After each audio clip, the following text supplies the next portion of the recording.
On this week's episode of The Pulse, find out about the nonprofit Doe No More. Get a look into the community that has been uniting Bridgeport through sewing. And learn about the history of our very own SHU Community Theater. I'm Julia Ciora. And I'm Shimani Hurd. These stories and more on Sacred Heart's very own monthly news program. You're watching The Pulse. From Sacred Heart University in Fairfield, Connecticut, this is The Pulse. St. Vincent's Medical Center recently got a very special delivery, but this time it isn't medical supplies. This delivery is now bringing out hope and comfort to sexual assault survivors. Molly Bruton has the story. Located right in the heart of Bridgeport, Connecticut, St. Vincent's Medical Center stands at the forefront of patient care, providing both inpatient and outpatient services, which also include trauma care and surgery. A recent donation of brand new clothing is helping St. Vincent's provide comfort and dignity to patients undergoing sexual assault forensic exams. So this particular donation was brought to us through the Doe No More program, which is a wonderful program, really in support of people that have been through this and other sort of very traumatic sexual violent encounters. Tara Flynn, an administrative assistant at St. Vincent's and a member of Doe No More, co-led the clothing donation drive. Doe No More started with Donna Palumba. She's our president and founder. She was a victim of a home invasion out of Waterbury, Connecticut, and it was a horrible home invasion, and she started going through her healing journey just to be re-victimized again when the police didn't believe her. After her fight for justice and she went back and sued the Waterbury Police Department, she said, if I can go through this with a great family support system around me, with people who love me, if I can go through this, what about people who don't have that support around them? What are survivors going through? They don't have that. As a survivor of sexual childhood violence, the purpose behind the drive is personal for Flynn. This is a population that gets overlooked and lots of people don't think or want to think about, unfortunately. And we really need to put these patients in our forefront because the compassionate care we give them during what they go through here and after will help them heal so much drastically more than if we just threw them out and said, whatever happens now, it's on you. Throughout the course of the forensic exam, oftentimes your clothing is taken into evidence. And when that happens, you don't necessarily have backup clothes with you to leave the hospital with, particularly if you're coming straight from the scene of the assault. So the impact that this clothing will have on that person who's just, given their clothing to evidence, it's really an immeasurable impact. The donation consisted of dozens of bags filled with brand new clothing such as sweatsuits, bras, and underwear, all going to those in need. What it does is it gives us the opportunity to not only provide a level of compassionate care, but it also helps us preserve the dignity of that person. And in that moment after this exam, and even during the exam, it is a very intrusive exam, and it leaves people very, very vulnerable. So being able to offer them clean, brand new clothing that is theirs, that they can keep and they can leave with, that is not scrubs, that is not, something that we've just kind of pulled together for them.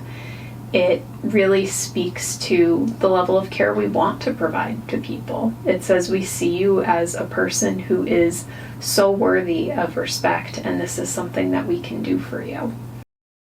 To find out more about how you can get involved, visit janedoenomore.org. For The Pulse, Bridgeport, Connecticut, I'm Molly Bruton. For the past 10 years, our woven community has taught local resettled refugees to sew, providing them with the opportunity to become self-sufficient entrepreneurs. Morris Staples has the story.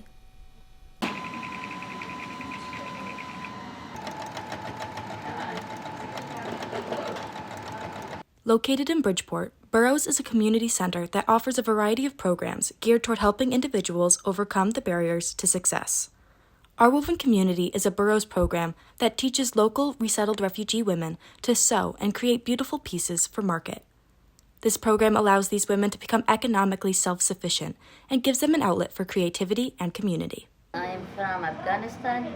I can't leave Kabul. My family, husband, my children, my 5 boys, me, my husband.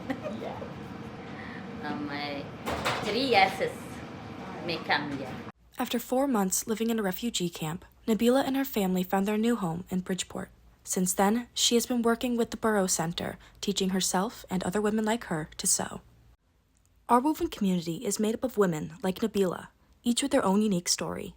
Each original piece combines donated materials along with fabrics from each of the women's home countries to represent the weaving of cultures. Meet Blanca. She's from Guatemala. Para mí la comunidad representa algo bonito, algo humano, como dice la comunidad, ¿verdad? Entonces, de ir conociendo uno más a las personas, conocer muchos caracteres también, y principalmente, pues, que me comprende. As part of her role as program manager, Therese Lefevre works closely with the women of our woven community. She says she feels honored to work with this group and hear their stories. I think it's just day after day after day, I am reminded about our common humanity. I'm just reminded that there are so many people who only need some barriers to be broken down in order to be successful. And the more you hear people's stories, the more you want to help them break down those barriers.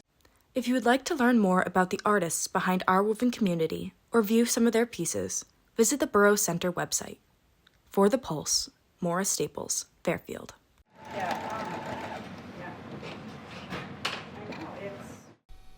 Located in the heart of Fairfield, the Sacred Heart University Community Theater has stood for over a century, but for a decade it was boarded up and dilapidated.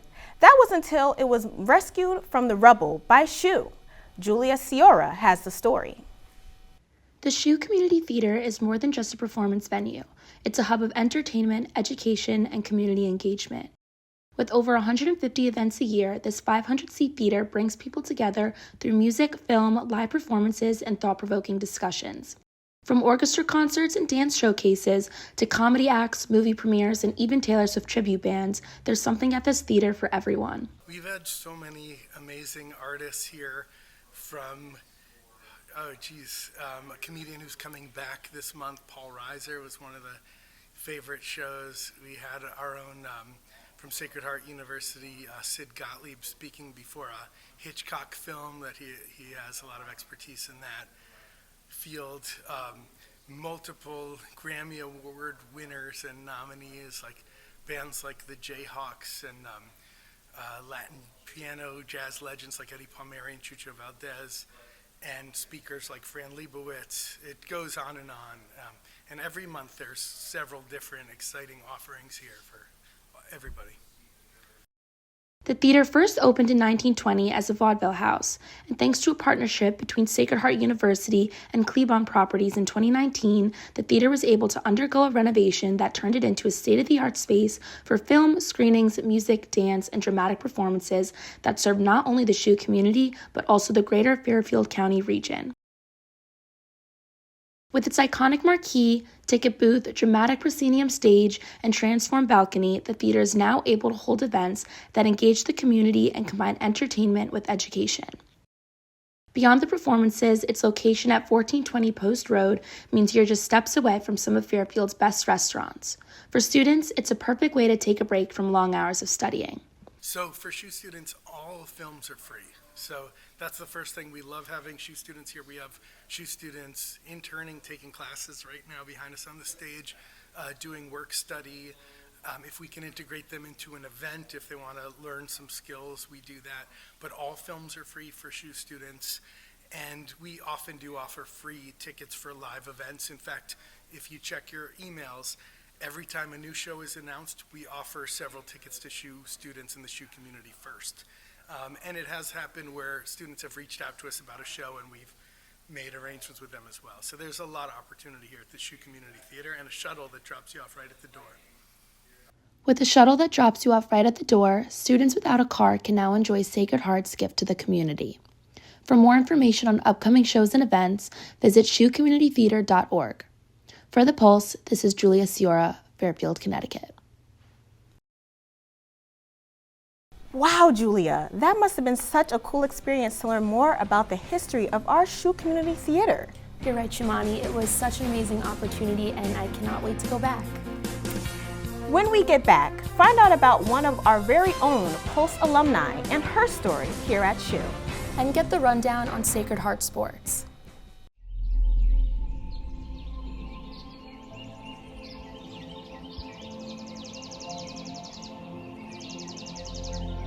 A flyway is like a superhighway for birds. It's an area where huge numbers of birds move from one place to another in migration. People often think of migrations with terrestrial animals, but those are much smaller migrations than what birds do. Birds literally move across the whole earth. They're great indicators of how our environment is doing. I always talk about the canary in the coal mine.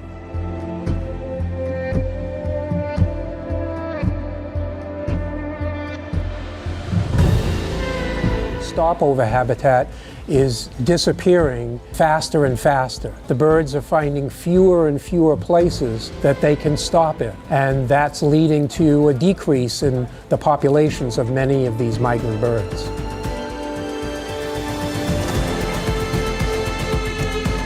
Apex predators are important in regulating habitats that the birds need both in migration and in breeding. Even though you might not see wolves out there predating on, say, the snow geese, they're still such an integral part of this entire ecosystem in this landscape. We know this is wild up here. What started as a film about birds is totally metamorphosized into a project about how birds connect our environments. They truly create the flyway of life.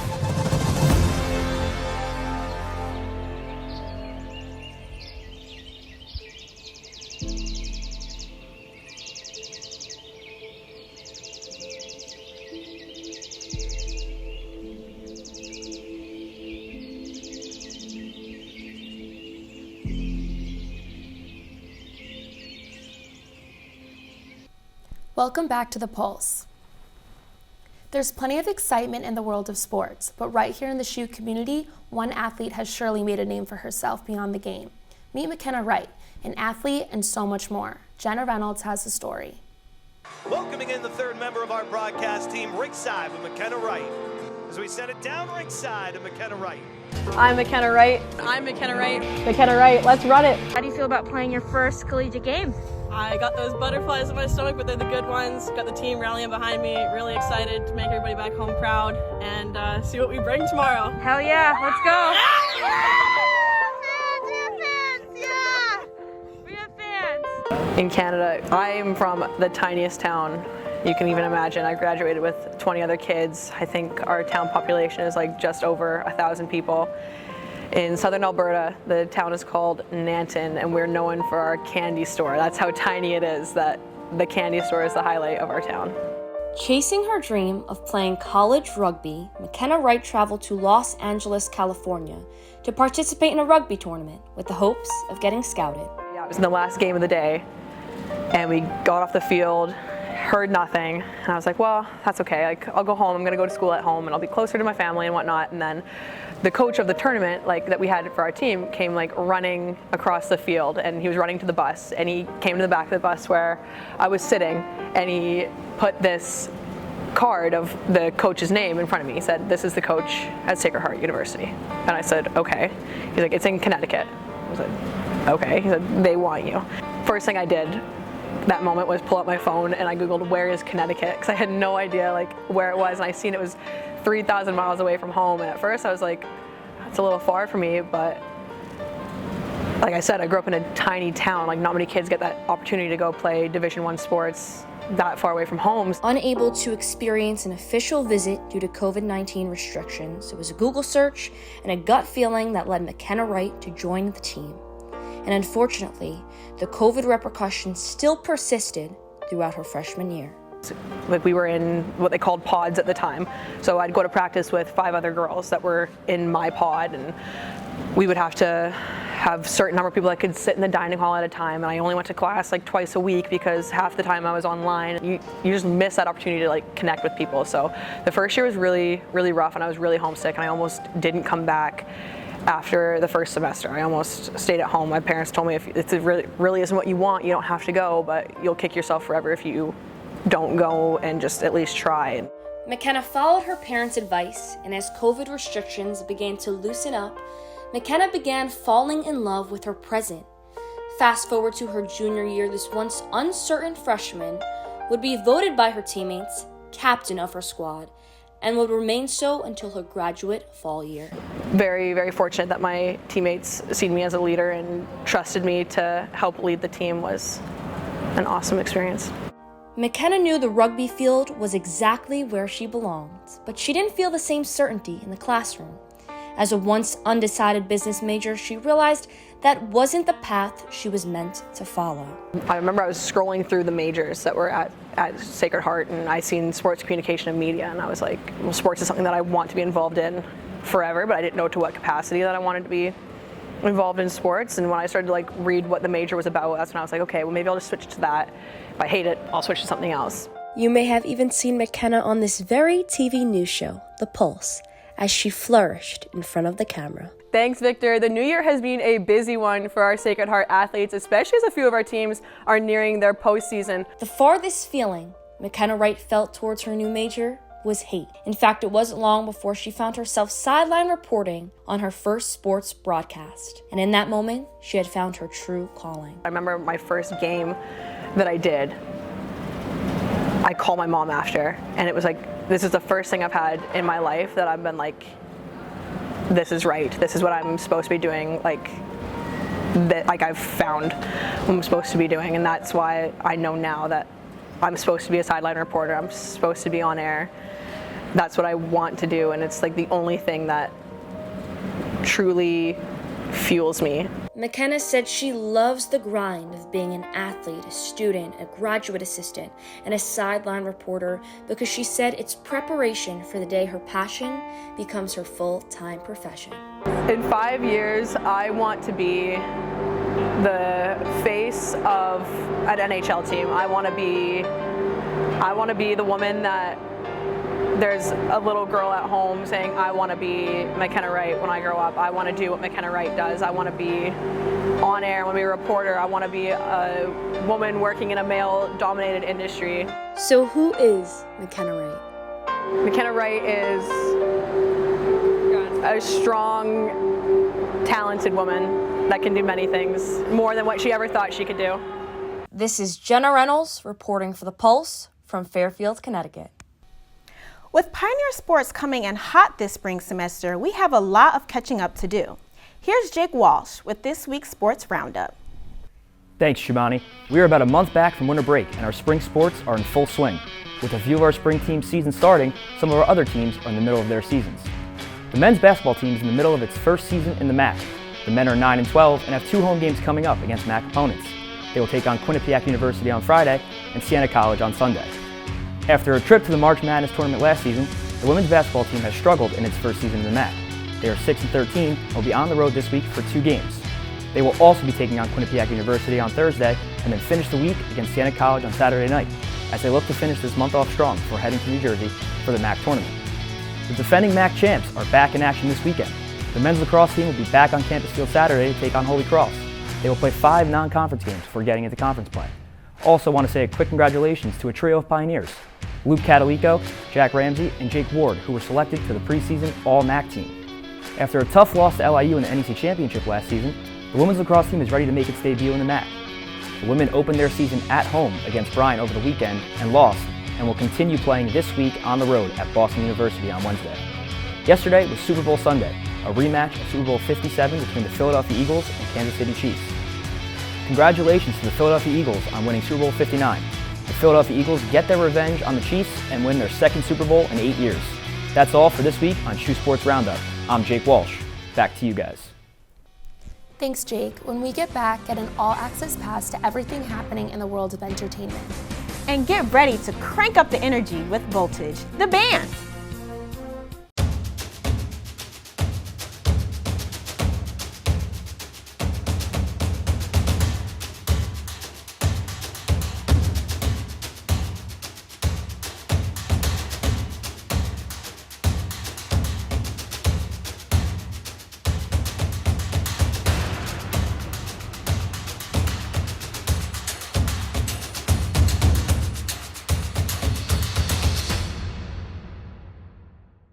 Welcome back to The Pulse.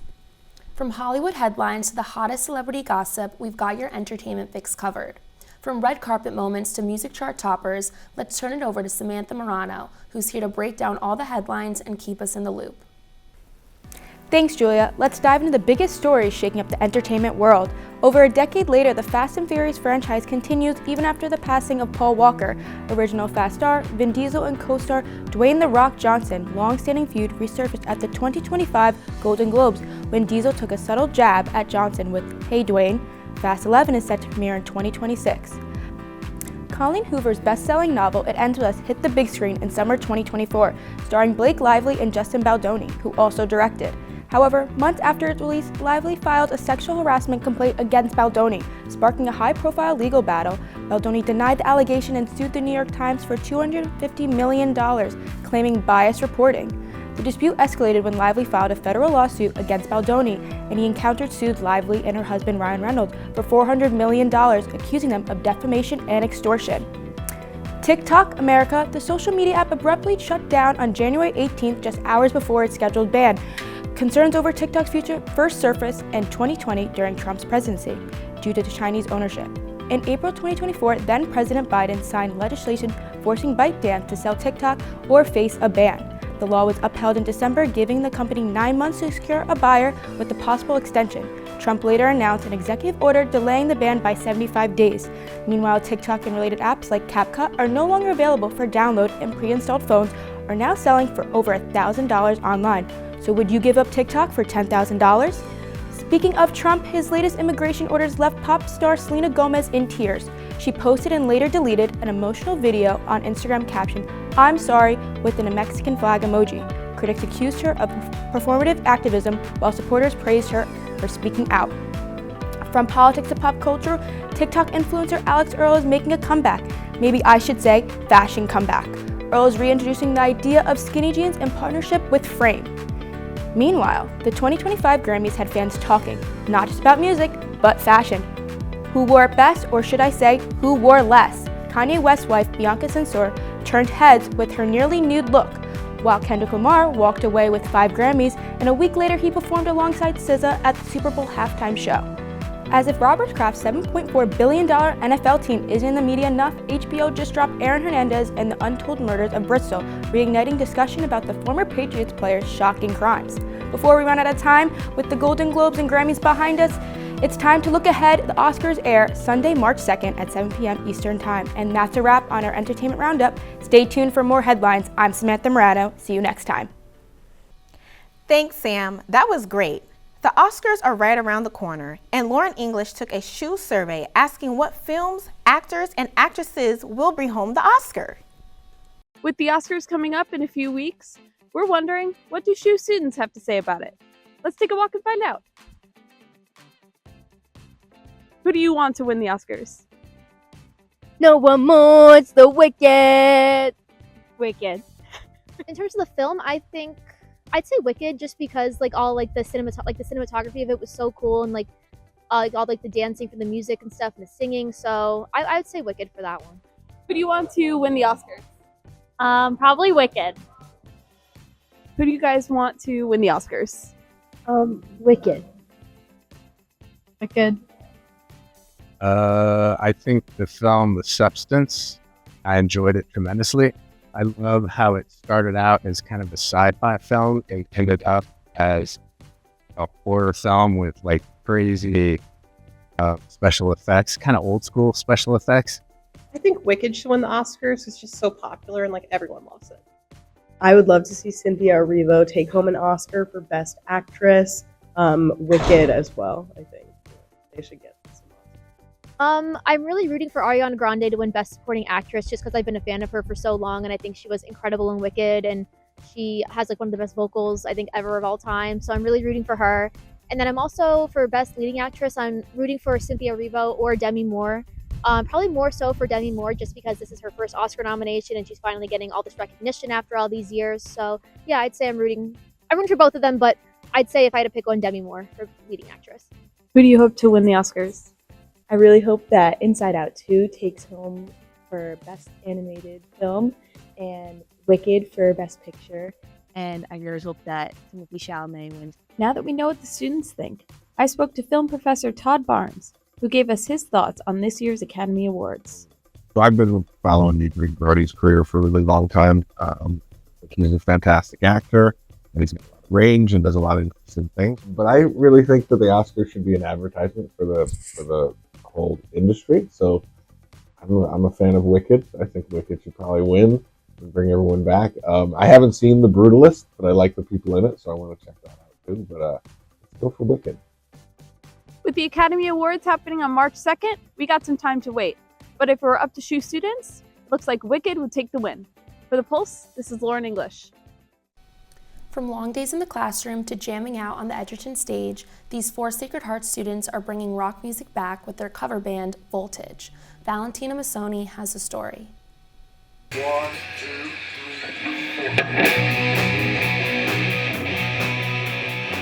On January 24th, 2 hours of classic rock hits blared through the speakers of Sacred Heart's Edgerton Center for Performing Arts. The cover band, Voltage, made up of 4 Sacred Heart students, held their first full-length concert after teaming up last semester. The band consists of lead singer Siobhan Reedy, drummer Owen Delisle, bassist Matthew Enos, and guitarist Steven Theodoropoulos. We met over the summer, but we're already so close, and we're going to be in a band together for the next 4 years. Next 70 years. Yeah, sorry, next 70 years. Because we're gonna tour and grow old and famous together. The 2-hour concert consisted of 25 hit songs.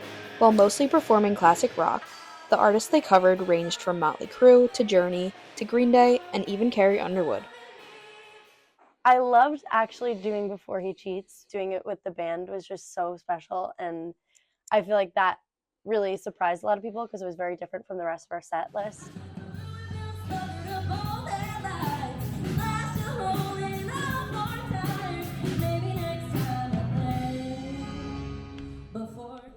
The members of Voltage have certainly had a few bumps along their journey, like losing their 5th member who recently graduated just a few weeks before their first show.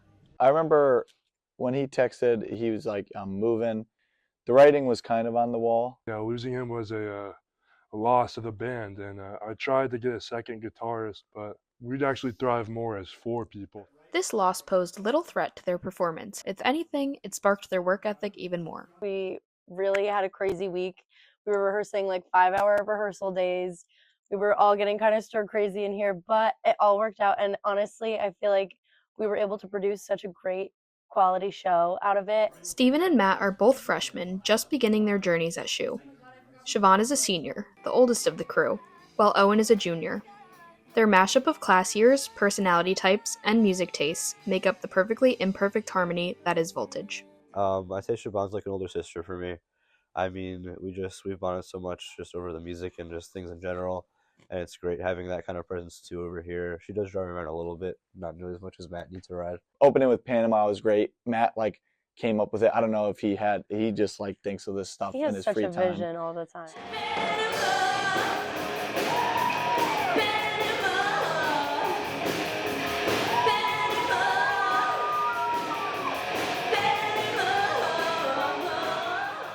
Getting to do like a 2-hour set and just really getting to kind of live up there on stage for 2 hours with 3 people that you love spending time with was just incredible.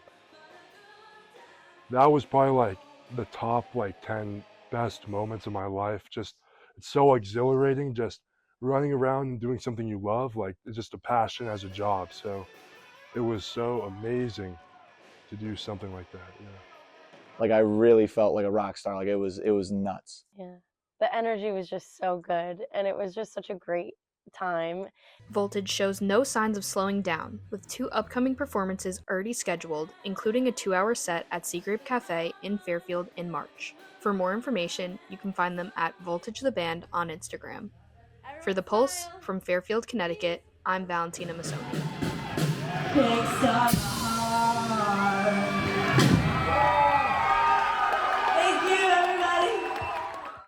Whoa, it is so cool to see how talented the students here at SHU are. Right? I'll definitely be keeping an eye out for their upcoming concerts. Well, that's all we have for today. Thanks for watching, and be sure to tune in to our next episode. I'm Julia Ciora. And I'm Tremani Hurd. We'll see you next time on The Pulse.